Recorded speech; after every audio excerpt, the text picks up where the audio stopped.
వందేహం శ్రీగురో శ్రీయుతపదకమలం శ్రీగురూన్ వైష్ణవాంశ్చ శ్రీరూపం సాగ్రజాతం సహగణ రఘునాథాన్వితం తం సజీవం సాద్వైతం సావధూతం పరిజన సహితం కృష్ణ చైతన్యదేవం శ్రీరాధా కృష్ణ పాదాన్ సహగణ లలితా శ్రీ విశాఖాన్వితాంశ్చ हे कृष्णा करुणा सिंधो दीनबंधो जगत्पते गोपेश गोपिका कांता राधा कांत नमोस्तुते तप्त कांचन गौरांगी राधे वृंदावनेश्वरी वृषभानुसुते देवी प्रणमामि हरिप्रिये वाञ्छाकल्पतरुभ्यश्च कृपा सिन्धुभ्य एव च पतितानां पावनेभ्यो వైష్ణవేభ్యో నమో నమః. ఇవాళ ఉపదేశామృతంలో 8వ శ్లోకం చెప్పుకుంటున్నాం. తన్నామ రూప చరితాది సుకీర్తనాను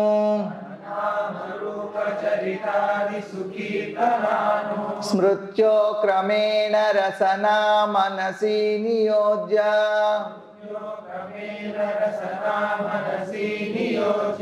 తిష్టన్ వ్రజే తదనురాగి జనానుగామి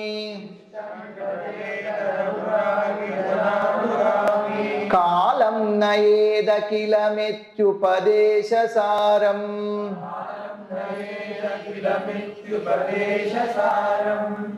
ఈ శ్లోకంలో ఏం చెప్తున్నారంటే మళ్ళీ ఇందులో కూడా 6 విషయాలు చెప్తున్నారు. మొదటిది ఏమిటి అంటే రసనా నియోజ్య తన్నామ రూప చరితాది సుకీర్తనాను. జిహ్వతోటి జిహ్వను నియంత్రించుకొని జిహ్వను వినియోగించుకొని శ్రీకృష్ణుని దివ్యమైన నామ రూప గుణ లీలాదులను కీర్తించాలి. తన్నామ రూప చరితాది సుకీర్తనాన్ని, అది మొదటి విషయం. రెండవది మనసీ నియోజ్య తన్నామ రూప చరితాది స్మృత్యోక్రమేణ, మనస్సును వినియోగించి భగవంతుడి యొక్క నామ రూప గుణ లీలాదులను స్మరిస్తూ ఉండాలి. మొదటిది ఏమిటి? జిహ్వతోటి భగవంతుడి యొక్క నామం జపిస్తూ భగవంతుడి యొక్క కీర్తన చేస్తూ ఉండాలి. నామ రూప గుణ లీలాదుల కీర్తన జిహ్వతోటి. రెండవది మనసును ఉపయోగించి భగవంతుడిని తలుచుకోవడం, భగవంతుడి నామం తలుచుకోవడం, రూపం తలుచుకోవడం, భగవంతుడి లీల తలుచుకోవడం, భగవంతుడి గుణాలు తలుచుకోవడం. ఇలా చేస్తూ తిష్టన్ వ్రజే, బృందావనంలో నివసించాలి. మూడవది బృందావనంలో నివసించాలి. నాలుగవది తదనురాగి జనాగామి, అక్కడ నివసిస్తూ మన ఇష్టం వచ్చినట్టు ఉండకూడదు. ప్రేమ భక్తులైన వ్రజవాసుల అడుగుజాడల్లో ప్రత్యేకించి ఒకళ్ళ దగ్గర ఆశ్రయం తీసుకొని అక్కడ ఉండాలి. బృందావనం కారణయే, ఈ విధంగా కాలం గడపాలి. నిత్యము భగవంతుడి యొక్క నామ రూప గుణ లీలాదులు కీర్తిస్తూ స్మరిస్తూ బృందావనంలో వ్రజవాసుల అడుగుజాడల్లో ఉంటూ కాలం గడపాలి. మిగతావేవి చేసి కాలం వృధా చేసుకోకూడదు. అఖిల మితి ఉపదేశసారం, అఖిలం ఇది ఉపదేశసారం, ఇదే ఉపదేశాలన్నిటి యొక్క సారము, సర్వోపదేశముల యొక్క సారము ఇదే. కాలం నయే అఖిలమిత్యుపదేశ సారం, సర్వ ఉపదేశముల యొక్క సారము ఇదే. ఇది 6వది. మళ్ళీ ఒకసారి మొదటిది ఏమిటి? జిహ్వతోటి భగవంతుడి యొక్క నామ రూప గుణ లీలాదులు కీర్తించాలి నాలుకతోటి. రెండవది మనస్సుతోటి భగవంతుడి యొక్క నామ రూప గుణ లీలాదుల్ని స్మరించాలి. మూడవది ఇలా చేస్తున్నప్పుడు మనం, అంటే నామం పట్ల రుచి కలిగినప్పుడు, స్మరణ పట్ల రుచి కలిగినప్పుడు బృందావనంలో ఉండాలి. అప్పుడు దాకా ఉండకూడదు. ఆ తర్వాత బృందావనంలో ఉంటూ మన ఇష్టం వచ్చినట్లు ఉండకూడదు. ఆచార్యుల ఆశ్రయంలో ఉంది. ప్రత్యేకించి వ్రజవాసు, ఎవరికైతే కృష్ణుడి పట్ల రాగాత్మిక భక్తి ఉందో అటువంటి వాళ్ళ అడుగుజాడలు నడవు. 5వది కాలం ఇలాగే గడపాలి, ఇంకేం చేయకూడదు. ఆరవది ఇదే ఉపదేశ సారం. ఉపదేశాలన్నిటి యొక్క సారం ఏమిటంటే బృందావనంలో ఉంటూ బ్రజవాసుల అడుగుజాడల్లో నడుస్తూ భగవంతుణ్ణి కీర్తిస్తూ స్మరిస్తూ కాలం గడుపు. మొదటిది నాలుకతో శ్రీకృష్ణుడి దివ్య నామ రూప గుణ లీలాదుల్ని కీర్తించాలి. ఎలా ప్రారంభించాలి భక్తి యోగం అంటే శ్రవణంతో. కనిష్ట దశలో భగవంతుడి గురించి వినడం వల్ల, ఎందుకంటే మనం ముందుగా కీర్తించాలి అంటే వినాలి. వేరే వాళ్ళు చెప్తుంటే మనం దాన్ని రిపీట్ చేస్తుంటాం. అలా శ్రవణంతో ఆరంభమవుతుంది. ఈ శ్రవణంతో ఆరంభమయ్యే దశను శ్రవణ దశ అంటారు. అలా ప్రతిరోజు శ్రవణం చేస్తూ ఉంటే దానిని వరణ దశ అంటారట. అలా ఎప్పుడైతే ప్రతిరోజు చేస్తూ ఉంటారో అప్పుడు స్మరణ దశ కలుగుతుంది, అప్పుడు పారవర్షం కలుగుతుంది, అప్పుడు మనం కీర్తించగలము. అంటే భగవంతుడిని మంచిగా కీర్తించాలి. ఇందాక శ్లోకంలో చెప్పారు సుకీర్తనాను, కీర్తన కూడా సుకీర్తనాను, చక్కగా కీర్తించాలి. చక్కగా ఎప్పుడు కీర్తించగలము అంటే ఎప్పుడు శ్రద్ధగా వింటున్నాము, అలా ప్రతినిత్యం వింటుండాలి. శ్రవణ దశలోంచి వరణ దశలో నుంచి స్మరణ దశలోకి వచ్చినప్పుడే మనం పారవర్షంతో కీర్తించాలి. ఇంకొకటి, ఏదైతే మనం పాడుతున్నామో ప్రతిరోజు వాటి యొక్క అర్థాలు తెలుసుకొని ఆ అర్థం మీద మనం స్మరిస్తూ ఆ అర్థాన్ని గుర్తు తెచ్చుకుంటూ అప్పుడు పాడితే దానివల్ల చక్కటి ఫలితం కలుగుతుంది. తర్వాత మనం ఇదివరకే చెప్పుకున్నాం, జిహ్వా వేగాన్ని నిరోధించుకోవాలి. మొదటి శ్లోకంలోనే చెప్పారు. అందులో ఎలా నియంత్రించుకోవడం, కృష్ణుడి ప్రసాదాన్ని తీసుకోవాలి, కృష్ణుడి గురించే మాట్లాడాలి. ఈ విధంగా జిహ్వకు శిక్షణ ఇస్తూ ఉండాలి. అలా ఇచ్చిన తర్వాత అది ఎప్పుడైతే భగవంతుణ్ణే కీర్తించడంలో అది ఆ జిహ్వ పూర్తిగా అందుకోసమే వినియోగపడుతుందో అప్పుడు బృందావనం వెళ్ళాలి. చాలా మంది వెళ్తారు, నేను ఇవన్నీ చూసేసాను, ఒక టిక్ మార్క్ లాగా, అక్కడికి వెళ్ళాను ఇది చూస్తాను, ఇక్కడికి వెళ్ళాను అది చూస్తాను, అలాగే బృందావనం వెళ్ళిపోయాలి, అన్ని చూసేసేయాలి. కానీ కేవలం బృందావనం అనేది ఒక సైట్ సీయింగ్ ప్లేస్ లాంటి కాదు. బృందావనం అనేది ఒక ప్రదేశం, కానీ అది మిగతా ప్రదేశాల లాంటి ప్రదేశం కాదు. మనం ఒక టిక్ మార్క్ పెట్టుకోవాలి. అక్కడికి వెళ్ళాను, ఇక్కడికి వెళ్ళాను, బృందావనం వెళ్ళాను, కొన్ని ఫోటోలు తీసుకున్నాను, అక్కడ అది చూసాను, ఇది చూసాను, వచ్చేసాను. అది కాదు.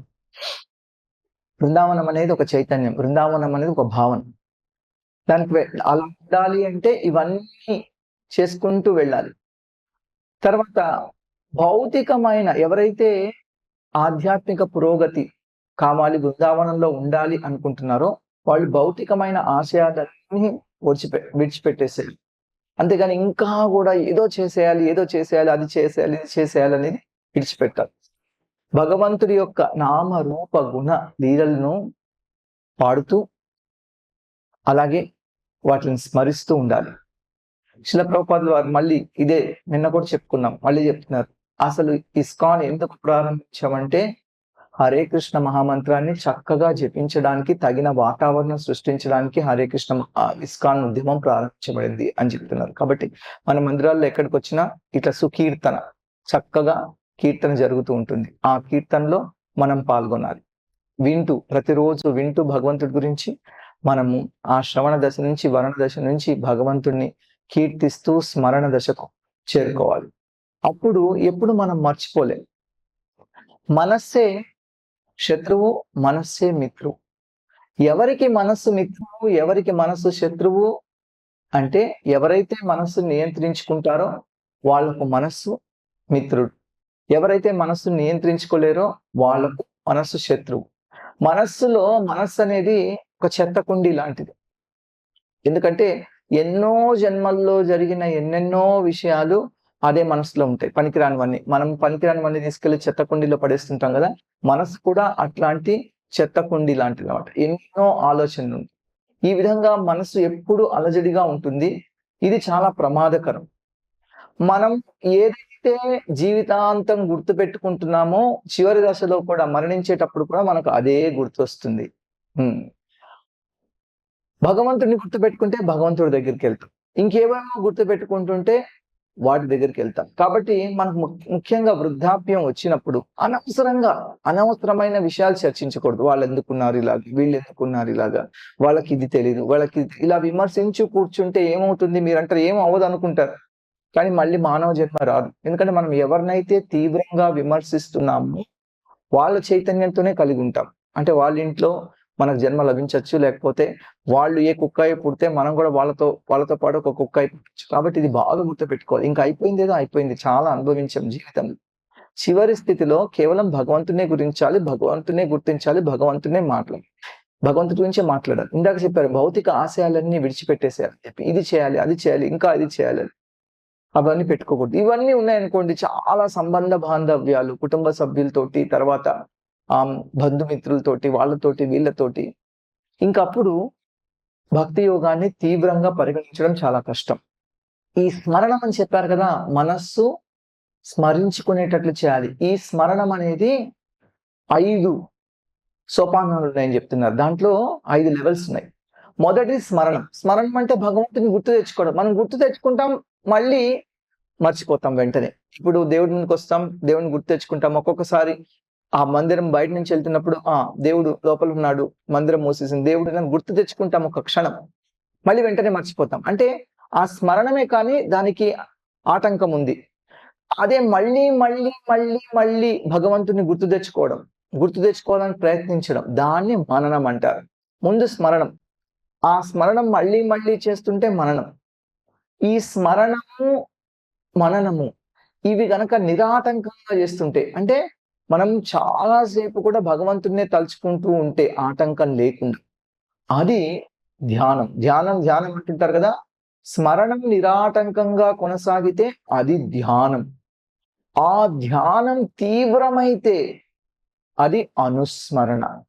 అది ఇంకా తీవ్రమైతే, అంటే నిరాటంకమైన అనుస్మరణ, మళ్ళీ మళ్ళీ మళ్ళీ మళ్ళీ మళ్ళీ అదే గుర్తు తెచ్చుకోవడం, అది సమాధి ధ్యానం. అంటే అడవుల్లోకి వెళ్ళి చేయక్కర్లేదు, ఇంట్లో కూర్చొని కూడా సమాధి ధ్యానంలో ఉండొచ్చు. ఈ గోపికలంతా కూడా ఎప్పుడు అలాంటి ధ్యానంలో ఉన్నారు, భగవంతుడి గురించే తలుచుకుంటున్నారు. వాళ్ళు ఏ పనులు చేసుకుంటున్నా వాళ్ళు భగవంతుడి గురించే తలుచుకుంటున్నారు. ఆ మథురా నగరంలో ఉన్న బ్రాహ్మణ పత్నులు కూడా అలాగే. ఈ గోపికలు పాలు, వెన్న అవన్నీ అక్కడ సిటీలో, పల్లెటూరు నుంచి, బృందావనం నుంచి సిటీకి మధురకి వెళ్ళి అక్కడ అమ్మేటప్పుడు వాళ్ళతో రోజు మాట్లాడుతుంటారు కదా, అలా మాట్లాడి వాళ్ళు కృష్ణుడి గురించి తెలుసుకొని వాళ్ళు కూడా ఇలాంటి ధ్యానం సమాధిలోకి వెళ్ళిపోయారు. ఇది నిజమైన సంపత్తి దశ. మీకు సంపద ఉందా అంటే ఉంది అని చెప్పాలంటే ఈ 5 ఉండాలట: స్మరణం, మననం, ధ్యానం, అనుస్మరణ, సమాధి. ఇది జీవిత పూర్ణత. అంతేగాని ఎంతో కష్టపడి మనం మానవ జన్మ లభించిన తర్వాత చివరికి ఆ మానవ జన్మను ఒక పేలవంగా, అంటే ఒక చాలా గొప్పది సాధించిన తర్వాత కూడా దానికి ఒక చిన్ని ముగింపు ఇచ్చామనుకోండి, ఏమి వృద్ధాప్యంలో ఏవేవో మాట్లాడుతూ, ఏవేవో తలుచుకుంటూ, ఎవరినెవరినో విమర్శిస్తూ, మళ్ళీ వచ్చే జన్మలో మానవ జన్మ. తర్వాత ఎంతకాలం ఎదురు చూడాలి? 84 లక్షల జన్మలు ఎత్తిన తర్వాత తప్ప మళ్ళీ మానవ జన్మ లభించదు. కాబట్టి వృధా చేసుకోకూడదు. చాలా మంది ఏమిటి, అందరికి సహజంగా ఆడవాళ్ళు అల్లుల్ని తిట్టుకోవడం, మగవాళ్ళు కోడల్ని తిట్టుకోవడం, ఆ తర్వాత ఒక్కొక్కసారి పిల్లల్ని, ఒక్కొక్కసారి పక్కింటి వాళ్ళని, ఎదురింటి వాళ్ళని, ఎవరు లేకపోతే ఎవరో ఒకళ్ళు వాళ్ళని విమర్శించడం, ఇట్లా జీవితం గడుపుతూ ఉంటే ఈ జీవితం వృధా అయిపోతుంది. జీవితం యొక్క పరిపూర్ణత ఏమిటంటే భగవంతుణ్ణి నిరాటంకంగా తలుచుకోవడం. అలా మనసుకు శిక్షణ ఇవ్వాలి. అలా చేయకపోతే ఒకటి గుర్తుపెట్టుకోండి, మళ్ళీ మానవ జన్మ లభించడం కష్టం. మనం మళ్ళీ కుక్కగా, నక్కగా, పిల్లిగా, ఎలుకగా ఇలా తిరుగుతూ ఉండాలి. పునరపి జననం, పునరపి మననం, పునరపి జననే జఠరే శయనం. ఇలా ఇంకో తల్లి గర్భంలో మళ్ళీ అప్పటికి మానవ జన్మ లభిస్తుంది. అప్పుడు దాకా ఎదురు చూడడం దేనికి? ఇప్పుడున్న ఈ అద్భుతమైన మహత్తరమైన అవకాశాన్ని వినియోగించుకొని ఇప్పుడే ఇలా చేస్తే అయిపోతుంది కదా. ఇక మన బాధ్యతలు, ప్రత్యేకించి వృద్ధాప్యంలో ఉన్న వాళ్ళు, మన బాధ్యతలన్నీ అయిపోయాయి. మన బాధ్యతలన్నీ అయిపోయినప్పుడు ఇక మిగతా సమయం అంతా భగవంతుడికే కేటాయించాలి. ఇక్కడ కూడా చెప్పారు, 50 సంవత్సరాల వయసు వరకే మనం కుటుంబం గురించి పర్యవేక్షించాలి, పట్టించుకోవాలి, అవి చేయాలి, ఇవి చేయాలి. తర్వాత సమయం అంతా ఇంకా భగవంతుడికే కేటాయించాలి. ఇలా రూప గోస్వామి వారు ఇక్కడ నేర్పిస్తున్నారు. కృష్ణుడి కంటే ఇతరమైనది ఏది స్మరించకుండా ఉండేటట్లు మనసుకు శిక్షణ ఇవ్వాలి. అంటే ఆ తర్వాత కూడా మనం ఏమి విధులు నిర్వర్తించద్దంటే చేస్తాము, కానీ నిజంగా అందులో చాలా మనము ఇదివరకు చేసినట్టు చేయకూడదు. తీవ్రమైన అటాచ్మెంట్ ఉంటేనే మనకు చాలా దుఃఖం కలుగుతుంది, మనం అనుకున్నట్లు జరగకపోతే. అలా లేకపోతే దుఃఖమే కలగదు. ఏదో మనం చేయాలి కాబట్టి చేస్తున్నాం అంతే, ఇదేదో బాధ్యత కాదు. కానీ భగవంతుని స్మరించడానికి మాత్రం తీవ్రమైన ప్రయత్నం చేయాలి. మళ్ళీ చెప్తున్నా శిల ప్రభుపాదులు, నేను ఇస్కాన్ ఎందుకు ప్రారంభించానంటే కృష్ణుడి సేవతో సర్వదా నిమగ్నమై ఉండేటట్లు మనసుకు శిక్షణ ఇవ్వాలి. అలా ఇవ్వట్లేదు కాబట్టి మేము ఇస్తున్నాము, ఎందుకని ఇస్కాన్ ప్రారంభించానని చెప్తున్నాను. సవై మన కృష్ణ పదార విందయో, ఎప్పుడు కృష్ణుడి యొక్క పాద పద్మాలు తలుచుకుంటూ ఉండడం, ఇది మనసు ఈ విధంగా శిక్షణ ఇవ్వాలి అని చెప్తుంది. ఇది రెండవ విషయం. మూడవది, ఎప్పుడైతే అలా వచ్చిందో ఆ తర్వాత బృందావనంలో నివసించాలి. చాలా మంది అనుకుంటారు, మేము బృందావనంలో ఒక ఫ్లాట్ కొనుక్కున్నామండి. అయ్యా, బృందావనంలో మనం ఒక ఫ్లాట్ కొనుక్కున్నా, బృందావనంలో ఒక ఇల్లు అద్దెకు తీసుకున్నా, బృందావనంలో మనము ఉండలేము. ఎప్పుడు వెళ్ళాలి బృందావనానికి? మనస్సు ముందుగా ఎప్పుడైతే జిహ్వ ఎప్పుడు ఇతరులను విమర్శించకుండా, ఇతరములైనవి మాట్లాడకుండా, ఎప్పుడు భగవంతుడి గురించే కీర్తిస్తూ ఉంటుందో, మనస్సు ఇతరములైనవి తలవకుండా, ఆ ఇతరులను నిందించకుండా, నిందాతి శూన్య హృదయీప్సితం అని చెప్పినారు. ఆ స్థితిలో ఉంటే అప్పుడు బృందావనానికి వెళ్ళాలి, బృందావనంలో ఉండాలి. ఇక్కడ చెప్తున్నాను, కృష్ణం స్మరం జనం చాస్య ప్రేష్టం నిజ సమీతం తత్ కథారతాచాసౌ కుర్యాద్వాసం వ్రజే సదా. ఎప్పుడైతే కృష్ణుని నిత్యం స్మరించుకుంటూ ఉండగలమో, ఎప్పుడైతే ఆయనకు ప్రియమైన వాళ్ళ సాంగత్యంలో ఉండగలమో, ఎప్పుడైతే వాళ్ళనే తలుచుకుంటూ ఉండగలమో, అప్పుడు బృందావనంలో నివాసం జరుగుతుంది. భక్తి రసామ సింధులో చెప్తున్నారు.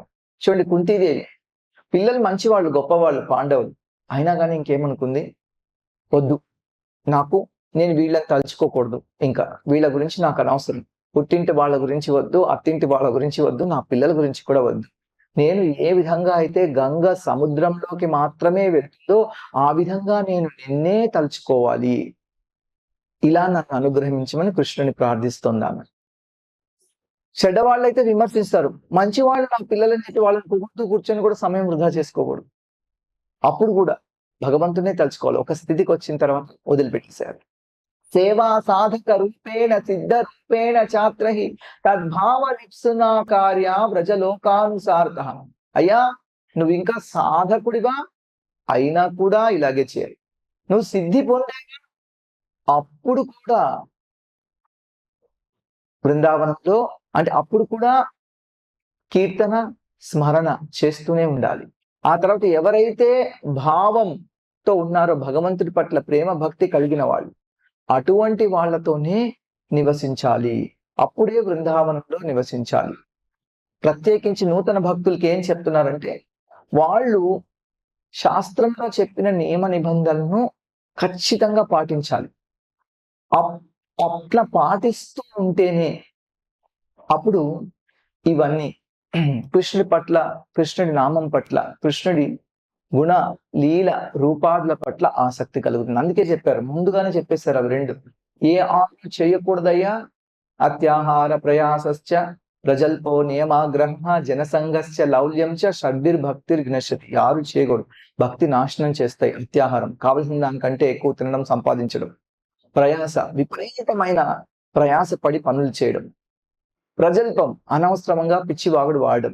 నియమాగ్రహం, నియమాలకు అంటి పెట్టుకొని లక్ష్యం మర్చిపోవడం, లేదా నియమాలకు నీళ్లు వదిలేసి నియమాల్ని పాలించకపోవడం. జనసంఘం, చెడ్డవాళ్లతో సహవాసం చేయడం. లౌల్యం, అత్యాస కలిగి ఉండడం, ఇంకా అది కావాలి, ఇది కావాలి. కాబట్టి ఈ 6 విడిచిపెట్టేసేయాలి. అలాగే మీరు ఖచ్చితంగా పెంచుకోవాలని చెప్పారు. ఏమిటి? ఉత్సాహ, నిశ్చయ, ధైర్య, తత్తత్ కర్మ ప్రవర్తన, సంగత్యాగ, తతో వృత్తి, షడ్భిర్ భక్తిర్ ప్రసిద్ధ్యతి. ఉత్సాహం, భక్తిలో ముందుకెళ్ళడానికి ఉత్సాహం, హనుమంతుడు లాంటి ఉత్సాహం. నిశ్చయం అంటే తప్పకుండా చేయాలి, భగవంతుడు కాపాడుతాడు అనే విశ్వాసం. ధైర్యం, ఓపిక, సహనం. తర్వాత భక్తి యోగ విధి విధానాలు పాటించడం, 16 మాలలు చేయడం, 4 నియమాలు పాటించడం. సంగత్యాగ, చెడ్డవారితో స్నేహం విడిచిపెట్టడం, మళ్ళీ ఒకసారి చెప్పారు, అక్కడ కూడా చెప్పారు, ఇక్కడ కూడా చెప్పారు. సతో వృత్తి, సాధువుల మార్గాన్ని అనుసరించడం, ఆచార్యులు చూపించిన మార్గాన్ని అనుసరించడం, ఇది చేస్తూ ఉండాలి. కొత్త వాళ్ళు, నూతన భక్తులు అంటే కృష్ణుడి పట్ల సహజ సిద్ధమైన భక్తి కలిగే వరకు నియమ నిబంధనలతో కూడిన వైదీ భక్తిని ఆశ్రయించి ముందుకు సాగాలి. అలా ఆసక్తి వృద్ధి అయిన తర్వాత ఇంకప్పుడు మనం మిగతా నియమాలు ఏమీ పాటించక్కర్లేదు. అంటే స్వచ్ఛందంగా భక్తి వచ్చినప్పుడు ఇక మనము భగవంతుడి పట్ల ఆసక్తి కలిగింది కాబట్టి కొన్ని నియమాలు వాళ్ళు పాటించకపోయినా అటువంటి వాళ్ళలో దోషాలు ఎంచకూడదు. కానీ వాళ్ళు కూడా పాటిస్తారట. ఎందుకంటే వాళ్ళు కూడా ఎందుకు పాటిస్తారు అంటే ఒక ఉదాహరణ సృష్టించడానికి. ఎవరైతే శ్రేష్ఠులు ఉంటారు వాళ్ళు ఒక ఉదాహరణ కోసం ఇటువంటివన్నీ చేస్తుంటారు. కాబట్టి ఎప్పుడైతే ఇలా స్వచ్ఛందంగా కృష్ణుడి మీద ఆసక్తి ఆకర్షణ కలుగుతుందో ఆ స్థితిని రాగభక్తి అంటారు, లేదా రాగానుగ భక్తి అంటారు. ఇటువంటి రాగానుగ భక్తి కలిగినప్పుడు లేదా కలుగుతున్నప్పుడు బృందావనంలో ఉండడానికి ప్రయత్నించాలి. రాగానుగ భక్తి రానంత వరకు బృందావనంలో ఉండకూడదు. తర్వాత బృందావనంలో ఉండి వ్రజవాసులు చేసే భక్తిని రాగాత్మిక భక్తి అంటారు. అట్లా రాగాత్మిక భక్తి ఉన్న వాళ్ళ అడుగుజాడల్లో మనం సేవిస్తూ ఉంటే, మనం వెళ్తూ ఉంటే మనకు రాగానుగ భక్తి కలుగుతుంది.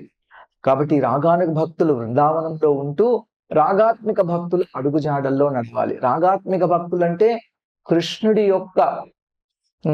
కృష్ణుడి పట్ల తీవ్రమైన ఆకర్షణ ఉండి అనుబంధం ఉన్న ఆ బ్రజవాసులు, వాళ్ళల్లో ఎవరో ఒకళ్ళని ఆశ్రయించి వాళ్ళలాగా మనం భక్తి చేస్తూ ఉండాలి. వాళ్ళ అడుగుజాడల్లో నడుస్తూ, వాళ్ళని అనుకరించకూడదు, వాళ్ళు చెప్పినవి అనుసరిస్తూ చేయాలి.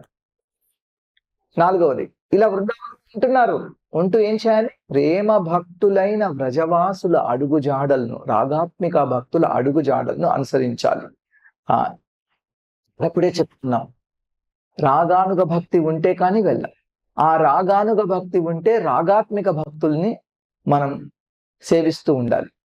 ఈ రాగాత్మిక భక్తి అనేది, రాగానుగ భక్తి అనేది 5 రసాల్లో ఉంటుంది. శాంతరసంలో ముందుగా శాంతరసం అంటే మనం ఆవులుగా గాని, కృష్ణుడి యొక్క దండం గాని, కృష్ణుడి వేణువులాగా, లేకపోతే అతని మెడ చుట్టూ ఉండే పూలమాలలాగా ఉండాలని కోరుకోండి.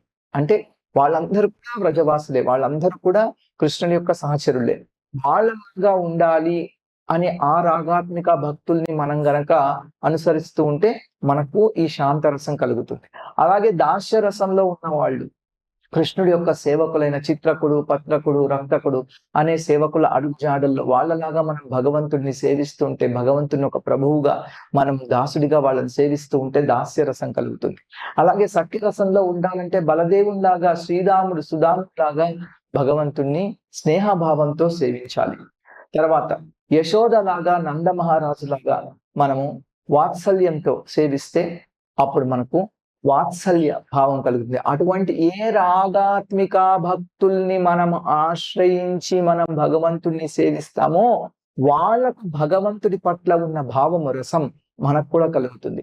అలాగే శృంగార రసంలో, మాధుర్య రసంలో రాధారాణి కానీ, ఆమె అనుంగు చెలికెత్తలైన లలితా విశాఖాది అష్టసకులు కానీ, ఇంకా రూపమంజరి ఇత్యాది మంజరులు కానీ, వాళ్ళని ఆశ్రయించి మనం భక్తి చేస్తుంటే మనకు శృంగార మాధుర్య రసం మనకు కలుగుతుంది.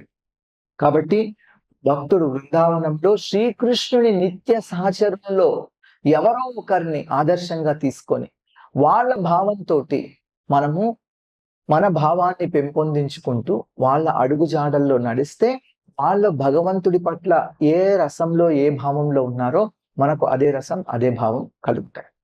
తర్వాత కాలం ఇలాగే గడప. చాలా మంది బృందావనంలో ఉంటారు, కాలం వృధా చేసుకుంటారు. ప్రభు ఇక్కడ చాలా పాలిటిక్స్, ఇక్కడ ఈ ప్రాబ్లం, అక్కడ అయ్యో నువ్వు ఇక్కడంతా విమర్శ చేసుకుంటూ అందరినీ వదిలిపెట్టి బృందావనానికి వెళ్ళావు. బృందావనానికి వెళ్ళిన తర్వాత కూడా అక్కడ కూడా నీకు అవే సమస్యలు కనిపిస్తున్నాయి. చాలా మంది చెప్తుంటారు బృందావనం అని చెప్పుకుంటున్నారు ఏంటి? ఆ మైసూరు బృందావనం ఎంత బాగుంది, బృందావనంలో అసలు ఏం లేవు, చిన్ని రోడ్లు, అన్ని చోట్ల కుక్కలు పందులు తిరుగుతున్నాయి, అసలు క్లీన్లెస్ లేదు ఇక్కడ అని చెప్తూ ఉంటారు. అయ్యా నువ్వు బృందావనం వెళ్ళినా నీకు బృందావనం కనిపించలేదు, ఎందుకంటే నువ్వు ఆధ్యాత్మికంగా ధృతరాష్ట్రులకు గుడ్డివాడివి కాబట్టి నీకు అక్కడ ఏం జరుగుతుందో తెలియదు. ప్రతినిత్యం కొన్ని వేల మందిరాల్లో ప్రతి ఒక్కళ్ళు భగవంతుడి యొక్క నామ సంకీర్తన చేస్తున్నారు. అక్కడికి వెళ్ళి కూడా నువ్వు భౌతికమైనవే చూస్తూ ఉన్నావు కాబట్టి నీకు కనిపించదు. బృందావనంకి వెళ్ళినా బృందావనం కనిపించాలంటే ప్రజవాసుల యొక్క అనుగ్రహం కావాలి. ఇక్కడ భగవంతుడు తిరుగుతూ ఉంటాడు, అక్కడ భగవంతుడు భక్తులతో సంభాషిస్తుంటాడు. కాబట్టి మనకు అటువంటి భగవంతుడి యొక్క అనుగ్రహం, భగవంతుడి యొక్క సందర్శనం కావాలంటే ఆ భక్తుల అడుగుజాటలు నడవాలి. కాబట్టి టికెట్ కొనుక్కుంటే ఎవరు బృందావనానికి వెళ్ళలేరు, టికెట్ కొనుక్కొని వెళ్ళలేరు. అక్కడికి వెళ్ళాలంటే కొనుక్కోవాల్సిన టికెట్ ఖరీదు ఏమిటంటే ప్రేమ భక్తి. ఆ ప్రేమ భక్తి ఉంటేనే మనం అక్కడికి వెళ్ళగలం, ఉండగలం. లేకపోతే వెళ్ళొచ్చి తీవ్రమైన అపరాధాలు చేస్తాం. ఇంకొకటి, అక్కడ ఎలా గడపాలంటే 24 గంటలు కృష్ణ స్మరణ కీర్తనలో గడపాలి. అలా ఉండగలిగితేనే అక్కడికి వెళ్ళాలి.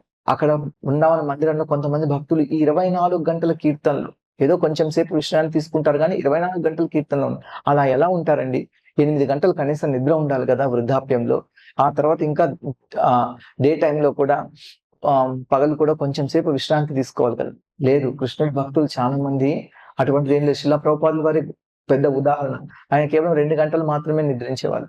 ఆ 2 గంటలు తప్ప మిగతా సమయం అంతా కూడా ఇలాగే పుస్తకాలు అనువదిస్తూ, ప్రవచనాలు ఇస్తూ, భక్తులతో మాట్లాడుతూ, భక్తులకి ఉత్తరాలు రాస్తూ, భక్తుల్ని ప్రోత్సహిస్తూ అనేక కార్యకలాపాలు చేస్తూ ఉండేవాళ్ళు ప్రపంచమంతా పర్యటిస్తున్నప్పుడు కూడా శిల ప్రభుపాదులు.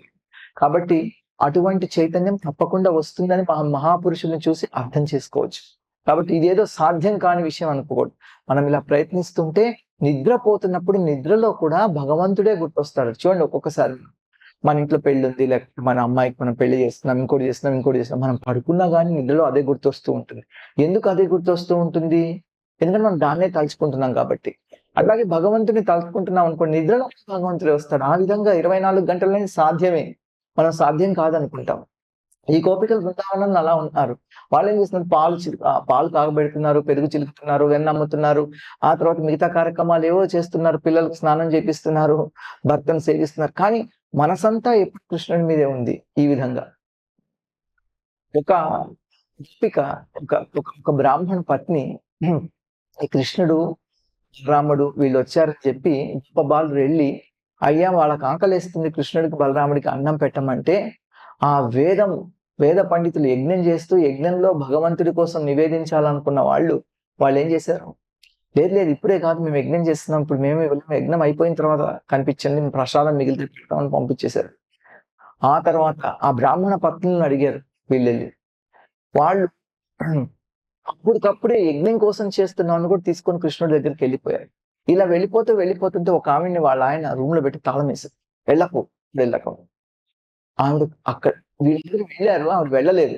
అక్కడ ఏం జరుగుతుందో అనే దాన్ని ఊహించుకుంటూ, తలుచుకుంటూ, దాన్ని ఆవిడ దివ్య పారవశ్యంలోకి వెళ్ళిపోయి అలాగే గోలోకానికి వెళ్ళిపోయింది. ఆవిడ చనిపోయింది, ఆవిడ శరీరం విడిచిపెట్టేసింది, వైకుంఠానికి వెళ్ళిపోయి గోలోకానికి వెళ్ళిపోయింది. అంటే భగవంతుడిని తలుచుకోవడంలో అలా 24 గంటలు ఏ పరిస్థితుల్లో అయినా భగవంతుని తలుచుకోవడం సాధ్యమే. కేవలం మందిరంలో ఉంటే. ఇంకోటి, బృందావనంలో ఉంటే కోతుల్లాగా జీవితం గడపకూడదు. కోతులు కూడా చూడండి, అవి కూడా ధామాల్లోనే ఉంటాయి. మనం యాదగిరి గుట్టకి వెళ్తే కనిపిస్తాయి, బృందావనానికి వెళ్తే కనిపిస్తాయి, ఇంకా ఎక్కడో అహోబిలంకి వెళ్తే కనిపిస్తాయి. కోతులు కూడా ధామాల్లోనే ఉంటాయి. కోతులు కూడా శాకాహారులే, నాన్ వెజ్ తినవు, అన్ని వెజిటేరియన్ తింటాయి.